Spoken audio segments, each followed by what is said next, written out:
Bienvenue dans cette vidéo, on va voir ensemble ce que tes répétitions essayent de te dire. Si tu n'as pas vu la première vidéo que j'ai faite sur la répétition, je t'invite à la voir. C'est celle où on observe justement l'existence de ces répétitions, de ces situations qui se répètent sans arrêt, de ces schémas qui reviennent. Car en effet, on a vu quelque chose d'important, c'est que certaines situations se répètent sans arrêt dans ta vie. La vraie question, c'est quoi?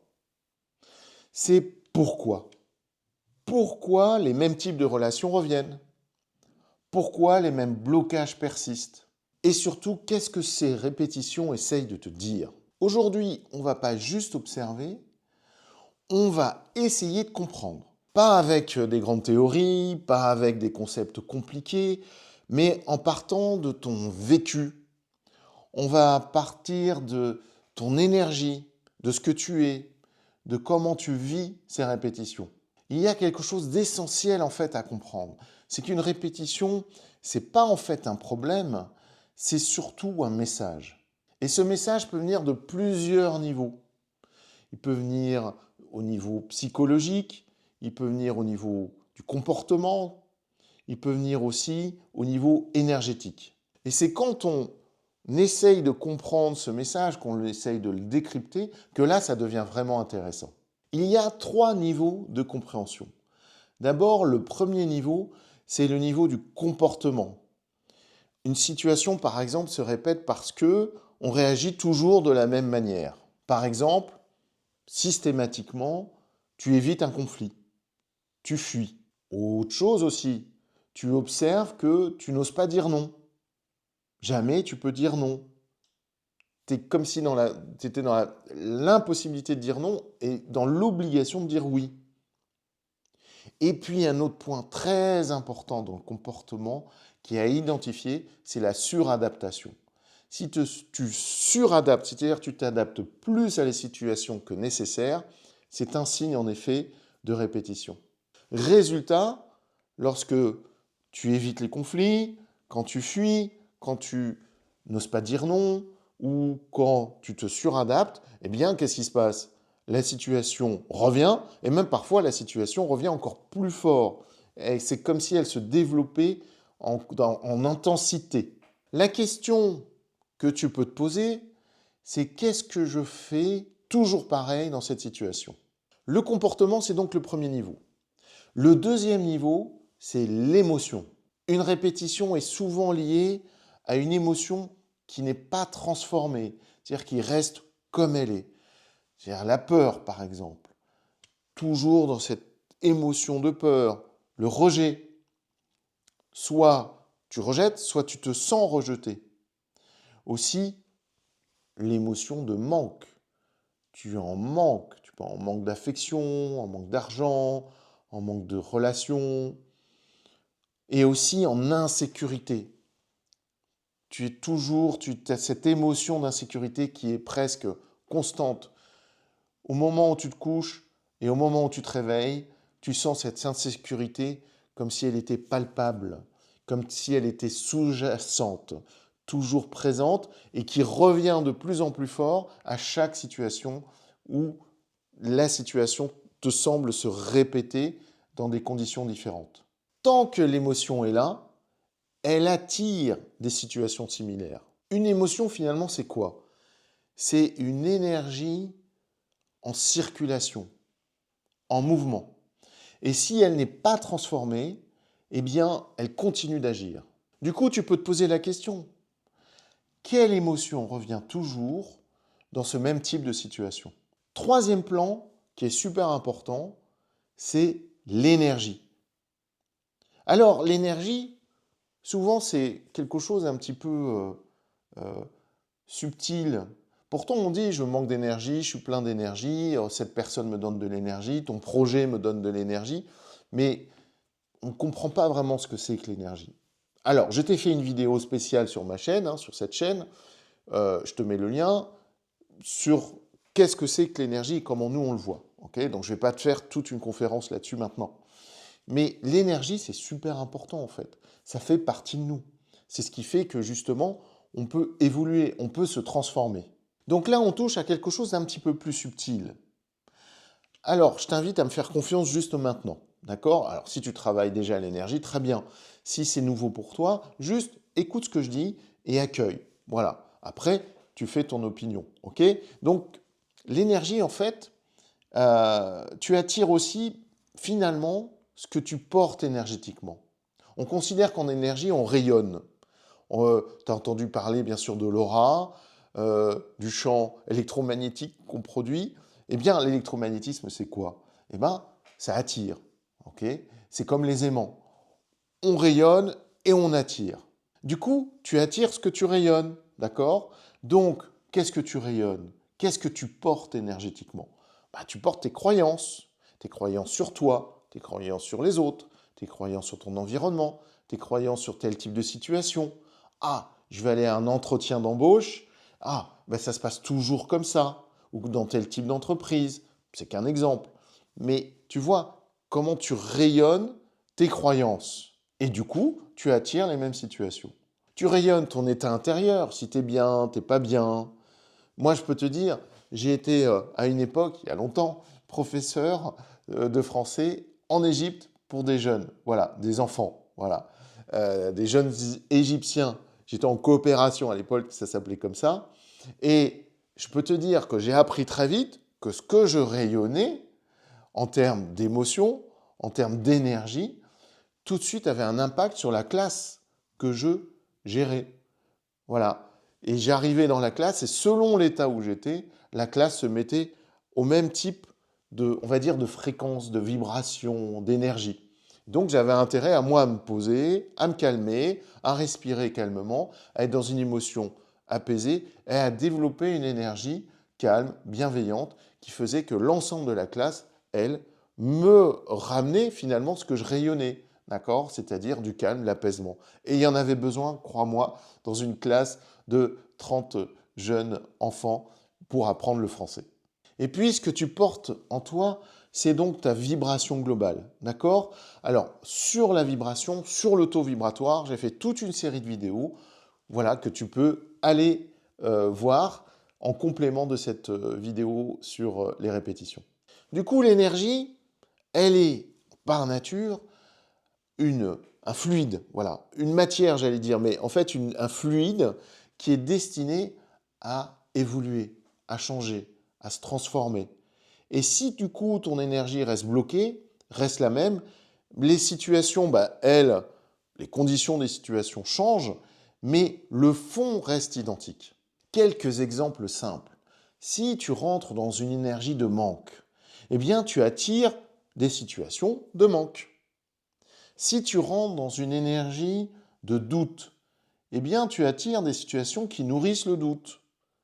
Ce ne sont que des exemples, mais déjà pense à toi, pour toi, les situations qui se sont reproduites et dans quel type d'énergie tu étais.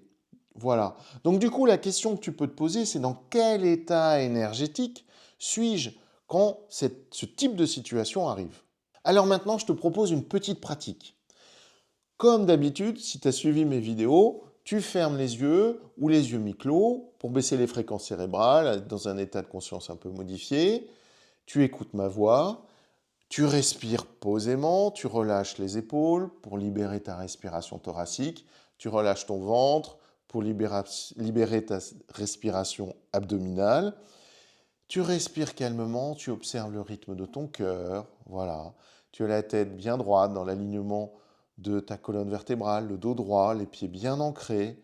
Et dans cet état de respiration, calme, posé, tu vas tu penses tranquillement à une situation répétitive dans ta vie. La situation qui se répète le plus, celle qui te prend le plus d'énergie, que tu vois le plus souvent, que tu ressens le plus souvent, que tu vis le plus souvent. Et observe cette situation répétitive, tu en vois tous les détails. Et cette fois-ci, tu vas observer à l'intérieur de toi. Observe ton état intérieur, observe ton ressenti et observe ton énergie. Vois comment ton énergie circule. Si elle est bloquée quelque part, ressens-la physiquement. en revivant cette situation qui se répète. Pose-toi simplement la question, qu'est-ce que je porte en moi dans cette situation? Pas besoin de réponse parfaite. Qu'est-ce que je porte en moi dans cette situation? Juste ressens. Qu'est-ce que je porte en moi dans cette situation? Ressens dans ton corps physique. Ressens dans ton cœur, dans tes émotions. Ressens dans ton énergie. Observe tous tes ressentis. Accueille. Vis comme si tu vivais cette situation, comme si elle était présente. Observe tous tes ressentis dans ton corps, dans ton être. Et tire-en le bilan. Fais une photo de ces ressentis, comme une diapositive, comme un Polaroid. Et garde cette image en toi. Et garde-la pour pouvoir l'analyser et l'observer. Et à présent, tu peux ouvrir les yeux. Tu vois, c'est très simple. Et à partir de maintenant, tu vas observer les situations répétitives, de répétition, autrement. Alors aussi, ce que tu peux faire, c'est utiliser un pendule. Alors, je t'ai fait plein de vidéos de formation au pendule, d'entraînement au pendule, de l'utilisation de base. Si tu n'utilises pas le pendule, c'est pas grave. Passe cette petite partie et puis entraîne-toi au pendule et reviens à cette partie. Si tu utilises un pendule, on y va. Tu prends ton pendule. Moi, j'aime bien le bras ballant, tu sais. Voilà. Et puis, tu poses ta question. Tu peux aussi utiliser ton corps qui va vers l'avant, vers l'arrière, pour oui ou non. Ça, c'est aussi ta convention. Tu choisis la convention, devant ou derrière. Et à partir de là, tu n'as même plus besoin de pendule pour pouvoir répondre à ces questions. C'est intéressant parce qu'en effet, tu peux utiliser ces outils physiques sans sortir de pendule devant une personne. Je parlais d'entretien d'embauche, évidemment, par exemple. C'est un bon exemple qu'on voit bien dans quelle situation on cherche des informations énergétiques, mais sans avoir à sortir son pendule devant une personne. Bon, alors, si tu utilises donc un pendule, tu peux poser plusieurs types de questions. Par exemple, cette situation est-elle un message pour moi? Oui, non, voilà, oui, non avec mon bras ou avec mon corps, oui, non. Est-ce que cette situation a un message pour moi? Est-ce que c'est lié à une émotion, par exemple, non transformée? Finalement, tout ce que je vis là, tout ce que je suis là, est-ce que c'est une émotion, la base? Est-ce que c'est là-dessus qu'il faut que je travaille pour ne plus vivre ces répétitions? Autre question que tu peux te poser, c'est est-ce que c'est lié à mon état énergétique? Voilà. Est-ce que toutes ces émotions que je vis, cette, cette répétition émotionnelle, par exemple, ou cette répétition d'attitude, de colère, cette répétition de suradaptation, cette répétition de ne pas savoir dire non, est-ce que c'est lié finalement à mon état énergétique? Et si je changeais mon taux vibratoire, eh bien dans ce cas-là, je changerais mon attitude et je pourrais dire oui au lieu de dire non, voilà, ou de savoir dire non, de dire non, voilà, par exemple, ou je pourrais dire non, cette fois-ci, je ne me suradapte pas, je fais autrement. Alors observe bien les réponses que tu as grâce à ton pendule ou à ton corps. Hein. Observe bien les réponses et sans chercher à contrôler, ça c'est important, je l'explique dans toutes les vidéos sur le pendule. Et si tu veux aller plus loin, je t'ai créé un e-book gratuit, totalement gratuit à télécharger sur ma plateforme ogiformation.com. Je te mets le lien juste en dessous. Et dans cet e-book que j'ai appelé le carnet des répétitions, tu as tous les outils pour travailler en complémentarité de cette vidéo et des autres vidéos sur la loi des répétitions qui va te permettre d'avancer. En effet, dans ce carnet, tu vas pouvoir identifier les schémas, tu vas pouvoir comprendre les points communs entre les situations et mettre en lumière leurs messages. Donc télécharge-le gratuitement, encore une fois, je te mets le lien. En fait, ce qu'il faut comprendre, c'est ça. C'est que la vie ne te répète pas des situations au hasard, elle te répète une chose. Elle te répète ce que tu n'as pas encore intégré. Et elle te répète ce que tu n'as pas encore intégré, pas pour te bloquer, elle te les répète pour t'aider à évoluer. En fait, si tu observes bien la réalité, chaque répétition est une opportunité. Ainsi, si tu changes ta manière de voir, si tu changes ta manière de ressentir, si tu changes ton état intérieur et si tu changes ton énergie, eh bien, les répétitions commencent à changer. Et du coup, comme elles changent, eh bien, ce ne sont plus des répétitions. Alors, merci à toi pour être allé jusqu'au bout de cette vidéo sur la loi des répétitions. Parfois, c'est pas simple de travailler sur soi, donc bravo à toi. Et je t'invite à commenter, à me dire comment ça se passe pour toi. Évidemment, à liker cette vidéo et à t'abonner si tu ne t'es pas encore abonné. Et on se retrouve très vite pour une autre vidéo, peut-être pour aller encore plus loin sur la loi des répétitions ou une autre vidéo énergétique. Et très vite, bien sûr, toujours dans la lumière.